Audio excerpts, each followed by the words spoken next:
Today we're going to be discussing the theorist Henry Jenkins. Henry Jenkins is a professor and self-proclaimed acafan, or an academic who also identifies as a fan. He can often be found at fan cons and has even wrote works of fan fiction himself. In the piece we read, Star Trek Rerun, Reread, Rewritten, Fan Writing is Textual Poaching, Jenkins introduces the concept of fans and fandom long before the internet increased fan visibility to what it is today. Following the 20th anniversary of Star Trek's premiere and a subsequent article from Newsweek, which categorized fans as obsessive kooks who are out of control and uneducated, Jenkins defends his community and explains that fans respond to text differently than other audiences. Using the cult favorite Star Trek as a text, Jenkins discusses fans creating their own works of fiction after watching the series, the cultural changes that this fandom has caused, and the differences between how male and female fans participate in this fandom. Jenkins argues that fandom is an unexplored terrain of social activity rather than a problem that needs to be solved because people do not fully understand what the significance of fandom is. Fans are essentially kooks who are obsessed with trivia, celebrities, and collectibles. They are misfits and crazies. They are women who are overweight, divorced, single. Nope, wrong. In the most basic of terms, a fan is a person who takes a particular interest in a celebrity sport, or in this case, TV show, comic book, or film. It could be anything. Jenkins seeks to refute those misconceptions of fans by showing how they, quote, passionately embrace favored text and attempt to integrate media representations within their own social experience, end quote. The attempt to integrate media representations into their own lives is what marks fan audiences as distinct from other audiences. Fandom is based around books, TV shows, films, and games. It is a subculture composed of fans characterized by a feeling of empathy and camaraderie with others who share a common interest. Fans typically are interested in even minor details of an object or objects of their fandom and spend a significant portion of their time and energy involved with their interests, often as a part of social network with the particular practices, which differentiates real fans from those with only a casual interest.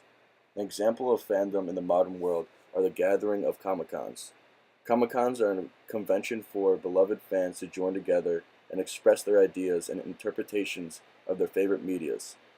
Comic-Cons are an outlet for fandoms to join together in large groups and express their true feelings of their favorite media without the repercussions of the outside world.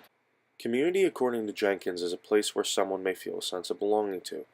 The idea of community is not the collective gathering of an entire fandom group, yet a smaller subgroup within that fandom which have a strong connection to a specific part of the thing that they're fans of. In each fandom, there can be these smaller communities that share similar ideas with other fans.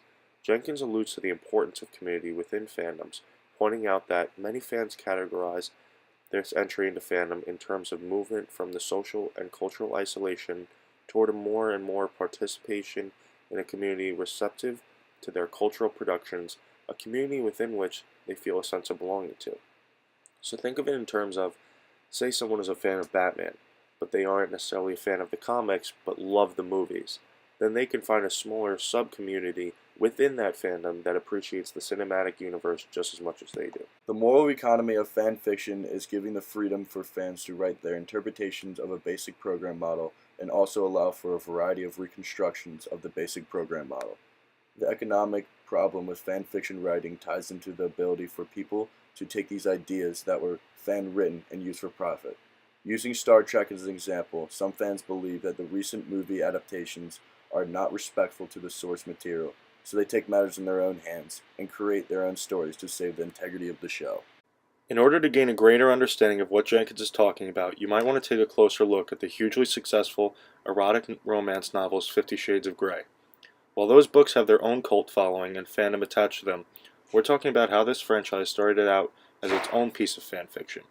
The author E.L. James is the most commercially successful fan fiction author of all time. After removing references to Twilight from 50 Shades' original title Master of the Universe, a practice known as filling off the serial numbers, E.L. James published her renamed writings 50 Shades of Grey and signed a deal with Writers Coffee Shop, an independent Australian publisher that was created by fans to commercially publish their work.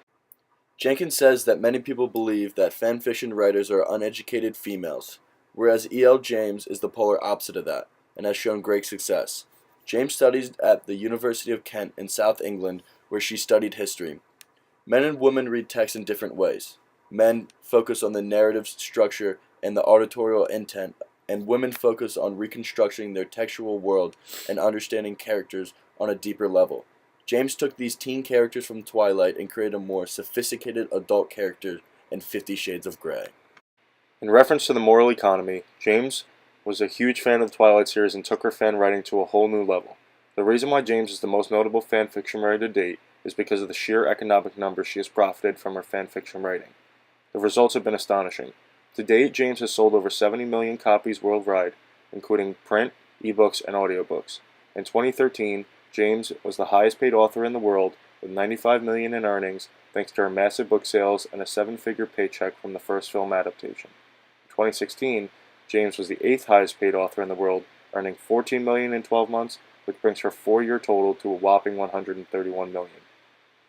The moral economy gave James the opportunity to reconstruct her own personal spin on Twilight and to profit off it, but at what cost?